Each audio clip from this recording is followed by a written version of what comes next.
It's early morning at a B-29 base in the Marianas. The big bombers are getting ready for a mission, and the men are getting ready. In the essentials, the briefing differs little from others. There's a target that'll be bombed. They will proceed to this point in space above the Earth, drop their bombs, and return without ever seeing the target. These are the instructions. The men are ready for the takeoff.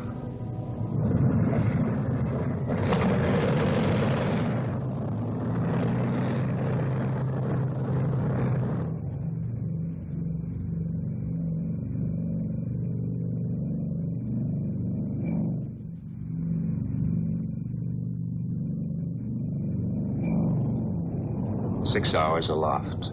The huge armada of superforts is spanned over 1,000 miles of trackless waters. The weather bears out the forecast. Clouds, heavy overcast, all the way to the target. At 23,000 feet, they're above it. Below and beyond lies the Japanese mainland, and somewhere beyond that, the target. If the enemy took comfort in the thought that the bombardier sees nothing more than this, they were living in a fool's paradise.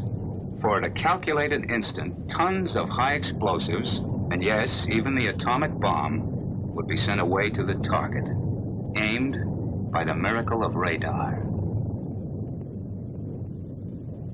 Before you now is the radar scope, a small circular screen giving X-ray-like vision to the mysterious 11th member of the crew, the radar operator. Until recently, we've known little of what he does, and even less about the instruments he uses. Basically, radar equipment consists of a radio transmitter and receiver. The transmitter sends a radio beam earthward. If it strikes water, the beam is not reflected. The receiver picks up nothing, and the scope appears dark, as it is now over the Pacific Ocean. But if the beam strikes a solid object, such as land, it's reflected and shows light on the scope. Watch. Something's coming in now at the upper left. Adjusting the receiver control sharpens the picture. There they are. 2 islands, both with mountains on them. That should make them easy to identify. According to the charts, only 2 islands of this shape and contour lie off the southern coast of Honshu. The little one, Kojima, the other, Hachijojima. 2 tiny dots on the face of the globe point the way for a cargo of destruction.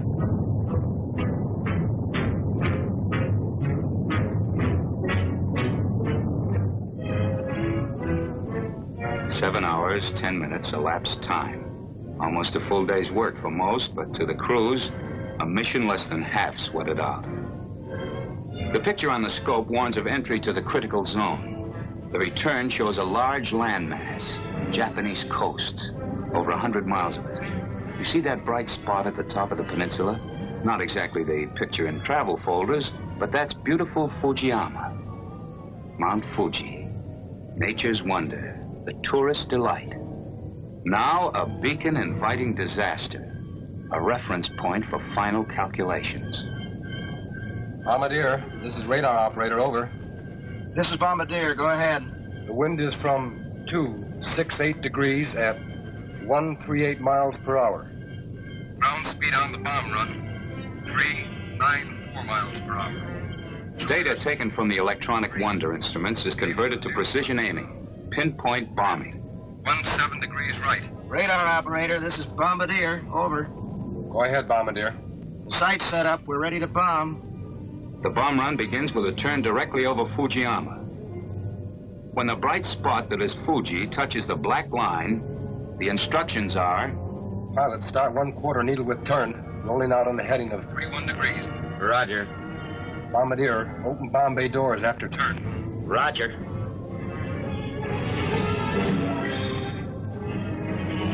The moment for decision has arrived. The moment when the target must be singled out from hundreds of other invisible targets. Coastline with a large city. A peninsula jutting out in a bay. The city, Tokyo. This is the general target area. Northwest of Tokyo lies the specific target. the Kyushu aircraft factory at Kawego. A flick of the switch isolates the target image. And here it is, one tiny speck of light, the focal point for hundreds of giant bombers, for 1,000 tons of bombs. Pilot, correct 9 degrees right. Roger. Ready on 70 degrees. Ready? Mark.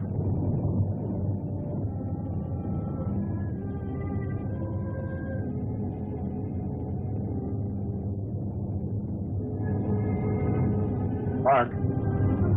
At the split second before the bombs are released, the radar operator sees this.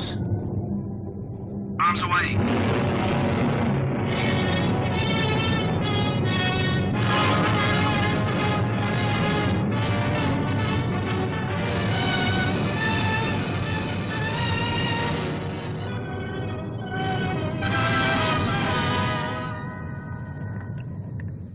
And this is what the Jap sees. His cities, his factories, in ruins. A lot of you out there are probably asking, well, why show us this? The war's over. Well, we wanted to let you in on one of the big secrets of the war. Thought you might be interested. Yes, you're right. The war is over, and we won it. And by we, I mean the foot soldiers, the men at sea, the crews who flew the missions, you men and women who worked in the factories, the scientists who gave us radar and the atomic bomb, and every last man, woman, and child who bought war bonds. That was all part of winning the war. But now there's a matter of the peace. Most of the men in uniform will be returned to civilian life. Likewise, factory workers will go back to producing civilian goods. But our scientists must go on perfecting old inventions and developing new ones for the security of our nation at peace. And you who bought bonds in support of the war effort can buy a share in the peace by investing in bonds today. How about it?